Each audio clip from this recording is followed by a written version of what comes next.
नमस्कार बच्चों। आज हमारा टॉपिक है कौटिल्य का अर्थशास्त्र। जैसा कि आप कौटिल्य के नाम से परिचित हैं कि कौटिल्य कौन था और किसके साम्राज्य में था, तो उसके द्वारा जो रचित गया है अर्थशास्त्र। कई बच्चे ये गलती कर बैठते हैं, एग्ज़ाम में पूछा जाता है कौटिल्य की अर्थशास्त्र की विषय वस्तु क्या है, तो बच्चे लिख देते हैं अर्थशास्त्र से होने के कारण वो अर्थ से ही उसका संबंध लगा देते हैं। वो ये कहते हैं कि इसमें अर्थ से संबंधित है या वाणिज्य व्यापार पे ये लिखी गई है, जबकि कौटिल्य का जो अर्थशास्त्र है वो मैं आपको बता दूं बच्चों, ये राजनीति पे लिखा गया, उस समय की राजनीति के बारे में लिखा गया या उस समय की राजनीतिक व्यवस्था के बारे में लिखा गया। इसकी जो मूल विषय वस्तु हुई थी वो प्रशासनिक और राजनीति थी। इस चीज़ को आप ध्यान में रखेंगे कि कौटिल्य का अर्थशास्त्र राजनीति पर लिखा गया है। चंद्रगुप्त मौर्य के जीवन निर्माण में कौटिल्य का महत्वपूर्ण योगदान रहा है। वे इतिहास में विष्णुगुप्त तथा चाणक्य इन दो नामों से भी जाना जाता है। ब्राह्मण और बौद्ध ग्रंथों से उसके जीवन के विषय में जो सूचना मिलती है उससे स्पष्ट होता है कि वह तक्षशिला के ब्राह्मण परिवार में उत्पन्न हुआ था।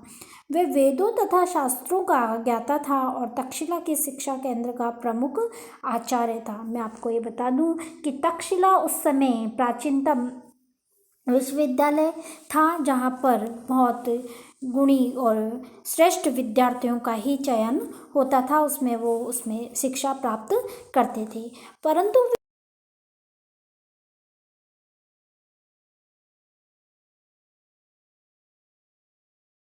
कहा जाता है कि एक बार नंद राजा ने अपनी यज्ञशाला में उसे अपमानित किया, जिसे क्रोध में आकर उसने नंद वंश को समूल नष्ट कर डालने की प्रतिज्ञा कर डाली और चंद्रगुप्त मौर्य को अपना अस्त्र बनाकर उसने अपनी पूरी प्रतिज्ञा पूरी की। जब चंद्रगुप्त मौर्य भारत का एक छत्र शासक बना तो कौटिल्य प्रधानमंत्री तथा प्रधान पुरोहित के पद पर आसीन हुआ।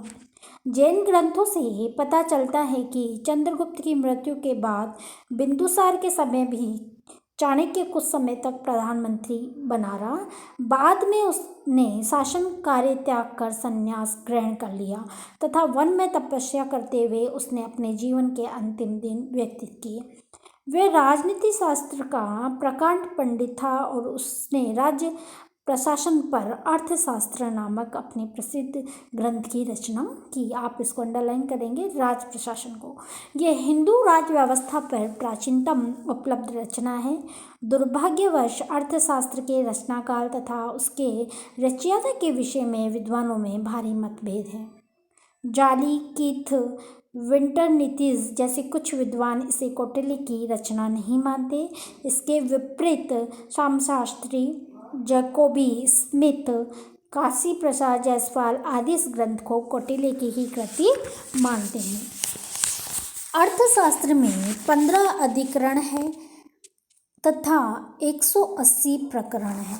इस ग्रंथ में इसके श्लोक की संख्या 4000 बताई गई है। शामशास्त्री के अनुसार वर्तमान ग्रंथ में भी इतने ही श्लोक हैं। प्रथम अधिकरण में राजस्व संबंधी विविध विषयों का वर्णन है। द्वितीय अधिकरण में नागरिक प्रशासन की विशद विवेचना की गई है। तृतीय तथा चतुर्थ अधिकरणों में दीवानी, फौजदारी तथा व्यक्तिगत कानूनों का उल्लेख मिलता है। पश्चिम अधिकरण के अंतर्गत सम्राट के सभासदों एवं अनुचरों के कर्तव्यों एवं दायित्वों का उल्लेख किया गया है। छठे अधिकरण में राज्य के सप्तांगों, स्वामी, आमित्य, राष्ट्र, दुर्ग, बल, कोष तथा मित्र के स्वरूप तथा कार्यों का वर्णन किया गया है।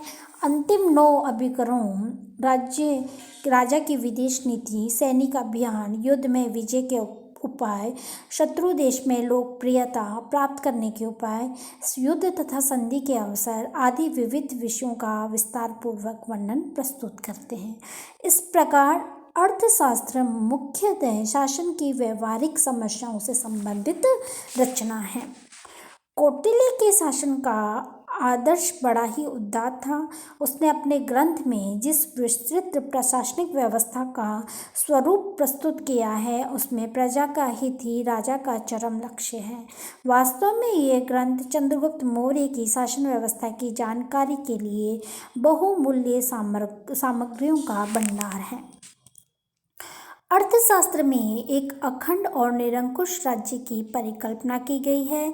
अनेक कारणों से ये ग्रंथ अभूतपूर्व माना जाता है। ये ग्रंथ वास्तविक प्रशासन से है, न कि राजनीतिक सिद्धांतों से संबंधित। इसमें राज्य संचालन के दैनिक समस्याओं का विवेचन किया गया है। मैक्स वेबर के अनुसार ये प्रचलित नियमों और प्रथाओं तथा समकालीन मतवादों से बिल्कुल भिन्न है। कौटिल्य ने राज्य और राजतंत्र की उत्पत्ति की व्याख्या की है। उन्होंने अपनी व्याख्या को पूर्वोक्त व्याख्याओं पर आधारित करते हुए भी भिन्नता रखी है। मत्स्य न्याय अभियुक्ता अर्थात मत्स्य संस्कृति, जहाँ बड़ी मछलियाँ छोटी मछलियों को निगल जाया करती है, ऐसी अराजकता तब व्याप्त थी जब राजतंत्र या राज्य नहीं था। इसने लोगों ने मनुष्य व्यवस्था को अपनाया और उसे ही अपना राजा और सर्वाधिकार स्वीकार किया। वह तुच्छ प्राणी नहीं था। उसकी महानता को इंद्र और यम के समकक्ष आंका गया है। उस समय राजा को दैवित्य सिद्धांत के रूप में माना जाता था, यानी राजा ही ईश्वर का अवतार है। राजा सिर्फ एक मनुष्य है जो अपनी प्रजाओं से, कौटिल्य ने अपने अर्थशास्त्र में कहा है कि राजा सिर्फ एक मनुष्य है जो अपनी प्रजाओं से अन्न का छठा हिस्सा तथा व्यापार का 10वां हिस्सा उसके संरक्षण और प्रशासनिक सेवाओं के बदले लेता है। अतः राजा और प्रजा के बीच एक परस्पर समझौते का बंधन बना अर्थशास्त्र की मान्यता है। राजा एक पवित्र संकल्प है। उसकी कार्य तत्परता, बलिदान और कर्तव्य का निर्वह प्रजा की सुख शांति में अपनी खुशी तथा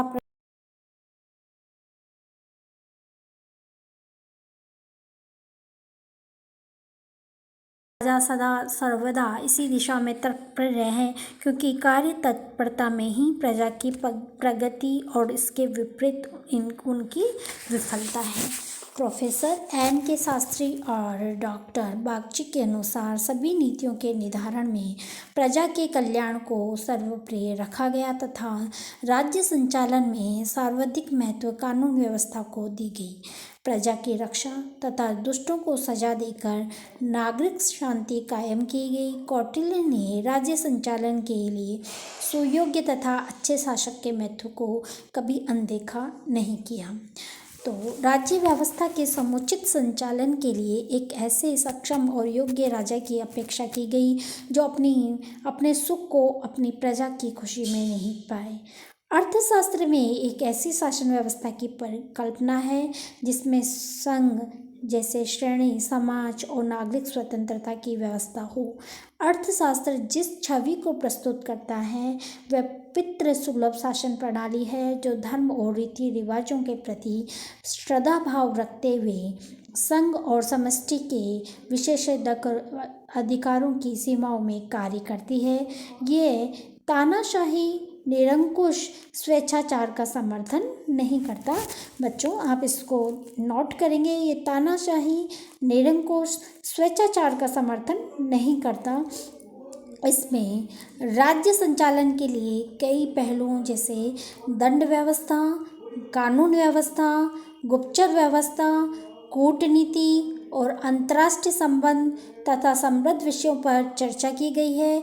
इसमें प्रशासन के 18 खंडों या विभागों का उल्लेख है, जैसे राजस्व, राजकोष, भंडारण, अस्त्रागार, कारागार, लेखा विभाग, कृषि, खनिज और धातु, टंकशाला, नमक, अरण्य, वन, गोत्र, चारागाह, जहाजरानी, वाणिज्य व्यापार मार्ग, उत्पाद शुल्क, आयात शुल्क, बुनकर बंदरगाह, सीमा रक्षा, मापतोल, धार्मिक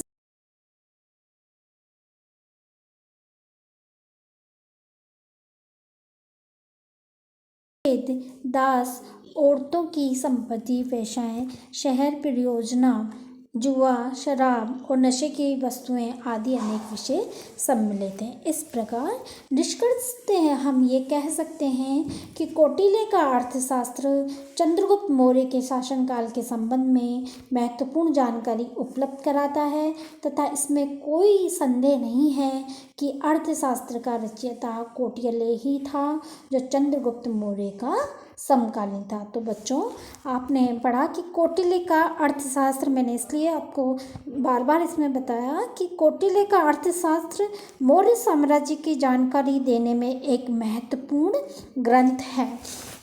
अब एक यूनानी राजदूत आया था चंद्रगुप्त मौर्य के काल में ही। पहले भी मैंने इसको आपको बताया, इसका जिक्र पहले भी मैंने किया है कि मेगास्थनीज, यूनानी साम्राज्य के जो राजदूत भारत में आए उन सब में मेगास्थनीज महत्वपूर्ण है। मेगास्थनीज को सेल्यूकस ने अपना दूत बनाकर चंद्रगुप्त मौर्य के दरबार में भेजा था। मेगास्थनीज ने भारत के विषय में इंडिका नामक एक विशुद्ध ग्रंथ की रचना की है। आप इसको नोट करेंगे, मेगास्थनीज और इंडिका। आज ये अपने मूल रूप में उपलब्ध नहीं है, किंतु उसके अनेक उदाहरण पर्वतीय यूनानी लेखकों स्ट्रैबो, एरियन, प्लिनी आदि के ग्रंथों में प्राप्त होते हैं। यद्यपि मेगास्थनीज के विवरण में अनेक त्रुटियां हैं, जैसे उसने भारत के समाज की 4 जातियों के स्थान पर 7 मूल जातियों का वर्णन किया। उसके बारे में ये कहा जाता है कि उसने जैसा देखा वैसा ही उसने लिख दिया, ज़्यादा वैसे नहीं किया उसमें सुधार।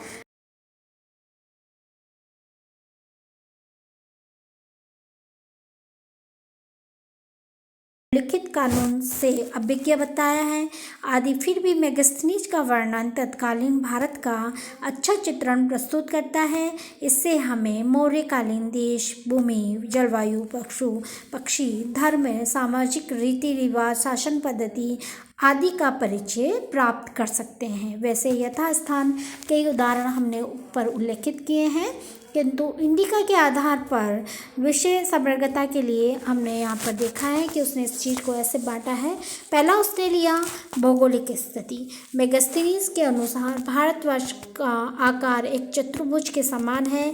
उसके उत्तर में हिमालय पहाड़, दक्षिण और पूर्व में समुद्र तथा पश्चिम में सिंधु नदी है। भारत में बहने वाली नदियाँ गंगा, सोन, कोसी, गंडक, राप्ती, गोमती आदि का उल्लेख मेगास्थनीज ने किया है। गंगा सबसे बड़ी नदी है जो कम से कम 30 स्टेडियाँ चौड़ी है। ये उत्तर से दक्षिण की ओर बहती हुई पहली बोथा से होकर समुद्र में गिरती है। मेगास्थनीज ने सिंधु का वर्णन किया है। वह लिखता है कि भारत के लोग स्वच्छ हवा में सांस लेते हैं और शुद्ध जल पीते हैं तथा भारत में ग्रीष्म ऋतु में अधिक गर्मी और वर्षा ऋतु में अत्यधिक वर्षा होती है। ग्रीष्म व शीत में भी वर्षा होती है। उसके विचार से भारत में मानसून के अतिरिक्त नदियों से भाप बनकर उड़ने वाला जल भी वर्षा की अधिकता का एक कारण है। अब उसने जो पाटलिपुत्र का वर्णन किया है, पाटलिपुत्र मगध की राजधानी भी रहा है, आपने पढ़ा है। तो उसमें उसने लिखा, भारत में छोटे बड़े अनेक नगर हैं।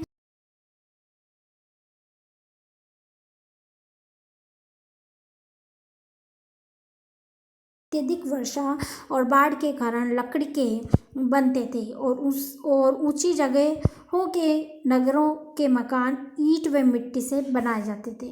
भारत का सबसे बड़ा समय का जो नगर था वो पाटलिपुत्र था। यह नगर मेगास्थनीज के अनुसार लंबाई में 80 स्टेडिया अर्थात 8 मील एवं चौड़ाई में 15 स्टेडिया अर्थात 1 मील। ये नगर चारों ओर काठ की दीवारों से घिरा है।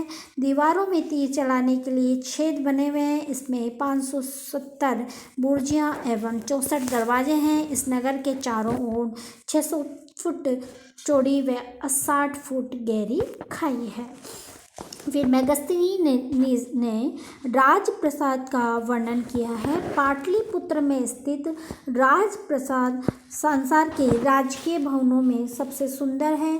मेगस्थनीज लिखता है, इसके सम्मुख सूसा व इकबताना के राजप्रसादों का वैभव भी तुच्छ प्रतीत।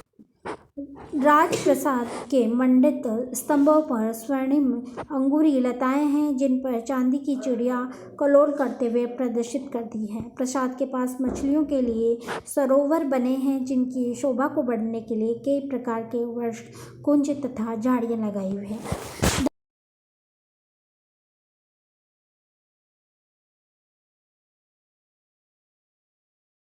वे लिखा है कि इनको भारतीय अपना देवता मानकर पूजते हैं। मेगस्थनीज ने जिनको यूनानी देवता समझा, वे वास्तव में भारतीय शिव एवं कृष्ण हैं। मेगस्थनीज के वर्णन के अनुसार भारत में यज्ञ एवं बलि की प्रथा प्रचलित थी। भारत के लोग पुनर्जन्म में विश्वास करते हैं। वे लिखता है कि भारतीय मृतकों की यादगार में साधारण समाधि भी बनाते हैं। उसने उस समय की आर्थिक स्थिति के लिए कहा है कि भारत की भूमि उपजाऊ थी, वर्ष में 2 फसल उगाई जाती थी, सिंचाई का व्यापक प्रबंध था।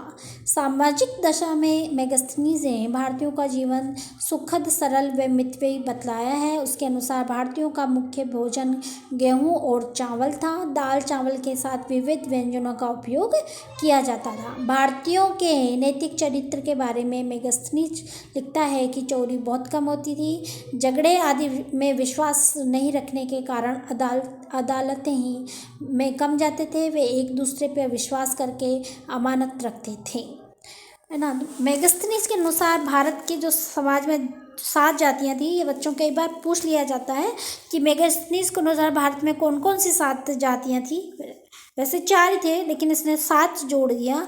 तो उसमें पहला दार्शनिक, कृषक, दूसरा, तीसरा गोप व शिकारी, चौथा मजदूर, 5वां क्षत्रिय, छठा अध्यक्ष व 7वां मंत्री तथा सभासद में बटा हुआ था। ऐसा प्रतीत होता है कि मेगस्थनीज भारत में वर्ण एवं व्यवसाय के अंतर को भली प्रकार से समझने में असमर्थ रहा। स्त्रियों की समाज में प्रतिष्ठा थी, वह उच्च शिक्षा ग्रहण कर सकती थी और आवश्यकता पड़ने पर शासन भी करती थी। संकट